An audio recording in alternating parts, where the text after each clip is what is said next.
AutoCAD has several ways to open files and to access them while you're working. In this section, we're going to look at File tabs. File tabs are found right here below the ribbon. Every open file will have a File tab.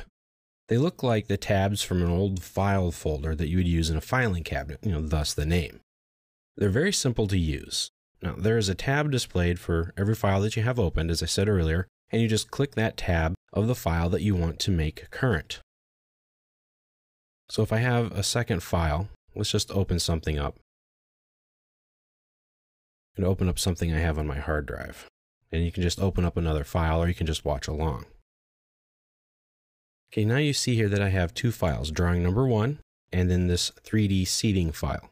To get to either one, I just click on the File tab that I want, and that will activate or make current that file. File tabs are a very nice visual display that give you quick access to your opened files. Now, the tabs will be displayed in the order that you open the files.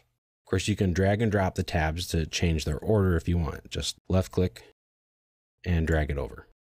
Now, if you have a bazillion files open and there isn't enough room to display all of them, the tabs will create an overflow menu at the right of the File tabs bar and provide easy access. So I'm going to kind of show you that real quick.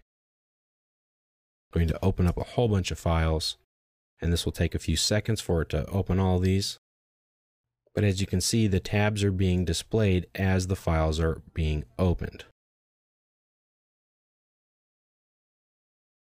Now, once all of your files are opened up, you can get to any of them just by clicking on the appropriate tab. Now, you can see this little arrow here on the far right. If I click on it, that will create a pull-down menu of all of my files that I have open. Now, I just click on the one that I want to, and I can get back to it.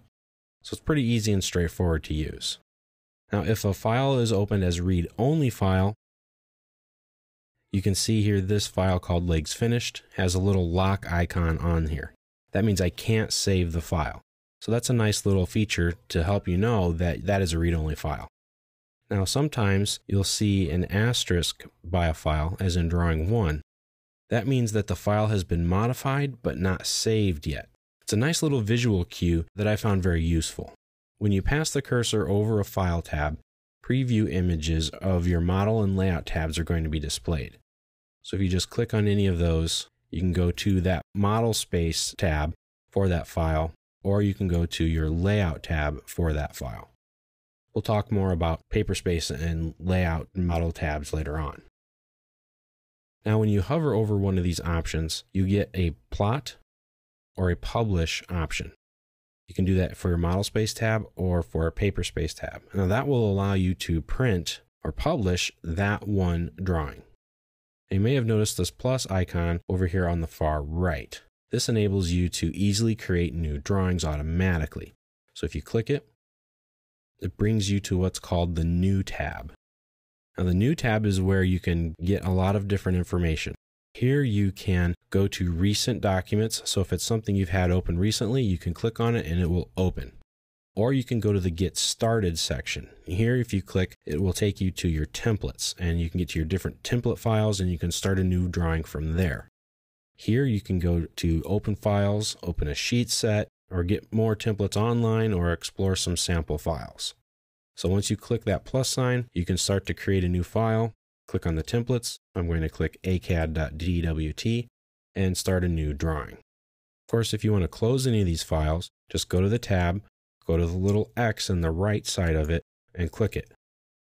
If you've made some changes to the file, it'll ask you if you want to save the file first. So for example here, if I just zoom in or pan, even draw a line, now I've made some changes, and you'll notice the little asterisk is here. Now when I click on it to close, it'll say, hey, do you want to do this? Do you want to save it? Say yes or no. I'm going to say no because I don't want to at this time.